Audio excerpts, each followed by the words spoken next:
আমি বলছিলাম যে প্রথমবারের মতো যে কোনো কিছু অনেক স্মরণীয় হয়ে থাকে, অনেক আনন্দ দেয়। তো শরতের জবায় আমি প্রথমবারের মতো প্রযোজনা বা পরিচালনা করেছি, চিত্রনাট্যও আমারই প্রথমবারের মতো, এবং প্রায় 8 বছর পর অভিনয় করেছি, সেটাও প্রথমের পর্যায়ে পড়ে যায় প্রায়। তো শরতের জবা মুক্তির পরই প্রথম আমি বাংলাদেশ অ্যাচিভার্স অ্যাওয়ার্ডসে আসলাম।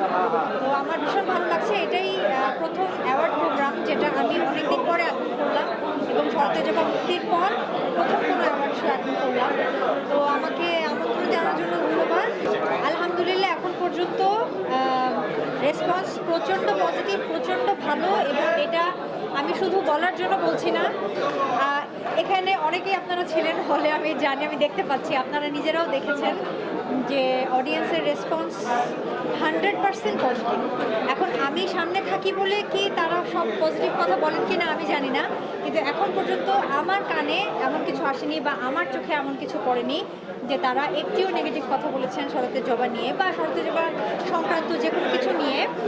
তো আলহামদুলিল্লাহ এখন পর্যন্ত হলে আছে, চলছে, এবং সবাই প্রশংসা করছে। আপনাদের ভালোবাসা পাচ্ছি, দর্শকদের ভালোবাসা পাচ্ছি। আমার মনে হয় এখন পর্যন্ত 4র্থ সপ্তাহে যাচ্ছে শরতের জবা, 11 অক্টোবর মুক্তি হয়েছে। এখন পর্যন্ত এর থেকে বড় প্রাপ্তি আর কি হতে পারে। হ্যাঁ, এটা তো আমি আসলে একদম প্রথম থেকেই শুনছি।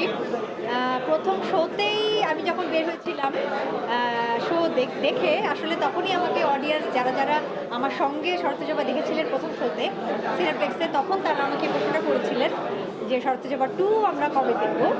এটার আসলে একটা কারণ আছে। শরতের জবার শেষে আসলে আমি 3টা অপশন রেখেছি। একটা হচ্ছে জবা আসলে পেশেন্ট, ডিআইডি বা মাল্টিপল পার্সোনালিটি ডিসঅর্ডারের পেশেন্ট।